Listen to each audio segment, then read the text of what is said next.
ஆக திட்டமிட்டு சதி செய்கின்ற செயல் அம்பலமாகிவிட்டது. அதற்காகத்தான் 41 உயிர்கள் இன்றைக்கு விலைமதிக்க முடியாத உயிரை இழந்திருக்கின்றோம்.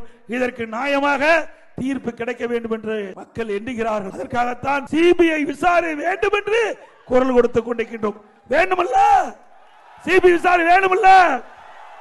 இதிலே பாதுகாப்பு குறைபாடு இருப்பதாகத்தான் சொல்கிறார்கள். பாதுகாப்பு குறைபாடுனா காவல்துறை. அப்ப காவல்துறையை இதை விசாரிச்சா நியாயம் கிடைக்குமா?